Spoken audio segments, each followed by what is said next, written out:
ndalama zimene mati forex imapezeka kunoko ku Malawi imene amapanga matukutuku kuti anayikula ndi 6 months import cover ndalama zija chimwene zinali za ngongole.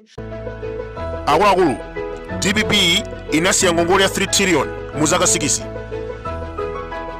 MCP yangula mu zaka 4 atenga ngongole 16 trillion. That is 5 times higher poyerekeza ndi ngongole imene atenga muthalika. Koma ndikuona pano mafuta ndokwera, ndalama inagwa, komanso forex kulibe. Kodi 16 trillion imabwereka apanganayo chani?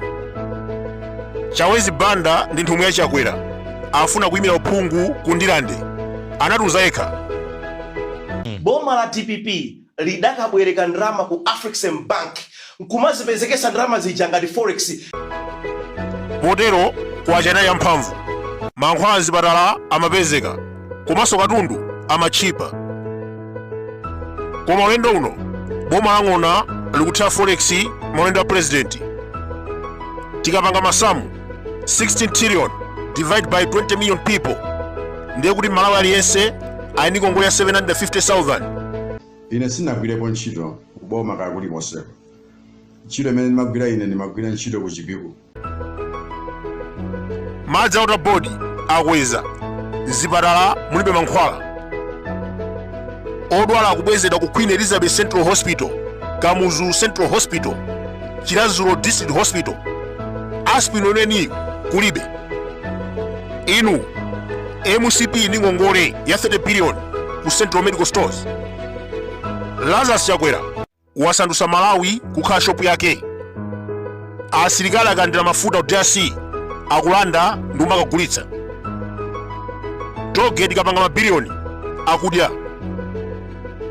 Ndalama za misonkho ku MRA akusunga nyumba kwake.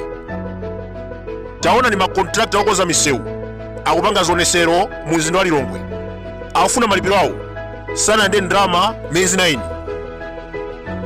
Akuluakulu, kontrakta akamakoza msewu amakhala ntchito, nawonso antchito ali ndi mabanja, amakhala palendi aliso ndi ana. Boma likapanda kulipira makontrakta amene ali mabwana awo, antchito amenewa amakhala pomphawi. Kumera kuli 74 billion ya road fund akupanga nayo chani? Okoza misewu akugona palendi, kuthamangisidwa, kugona ndi njala. Chakwera angosowesa chuma. Gideon anatumidwa ndi Mulungu kuti apulumutse anthu. Anatsogolera asilikali ndi kuwina nkhondo.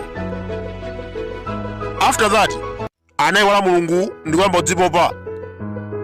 Ankawuza anthu onena kuti chipambano chinabwera chifukwa cha iye. Anasema fano kuti anthu azipemphera. Anakwatira akazi ambirimbiri komanso anali ndi mahule kutapa kutaya.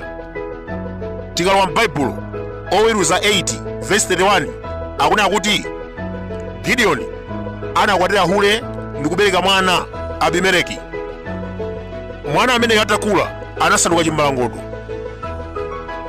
Oweruza 9 verse 3 mpaka 5 akunena kuti Abimeleki anapita ku Sekemu kumudzi kwa mayi ake, anapha abale ake onse.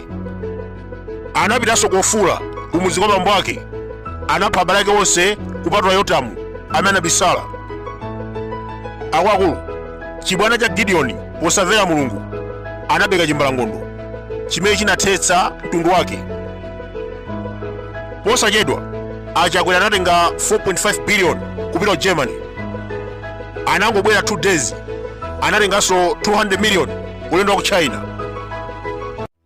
Mbali nayi Amalawi akudya chitedze chifukwa cha sowa sima.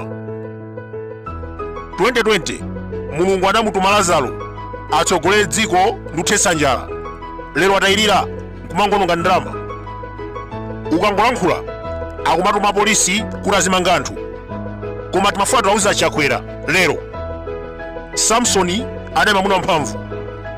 Yehova anamusankha kutsogolera Israeli pa nkhondo yolimba ndi Afilisti. Koma vuto mkulu ameneyu anali wachimasomaso. Anakwatira Delila hule la Chifilisti. Tsiku lina nkhani zitakoma, Samsoni anaula chinsinsi kwa hule ameneyo. Chiyambi cha mphamvu zake ndi tsitsi.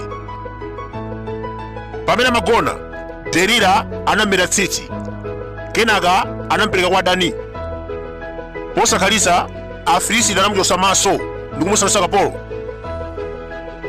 Leronso tikuona anthu ena anapatsidwa mphamvu zambiri ndi Amalawi mu 2020, ayamba kugwiritsa ntchito molakwika. Anayenera kusamala chuma, anayenera kugula mankhwala azipatala, anayenera kuthetsa njala, anayenera kulimbikitsa ufulu wa democracy. Koma zimene tikuona ayiwala zonse ndi kumakhutitsa mimba zawo. 2025 Amalawi adzameta tsitsi, mphamvu zonse zidzatha, adzasanduka kapolo.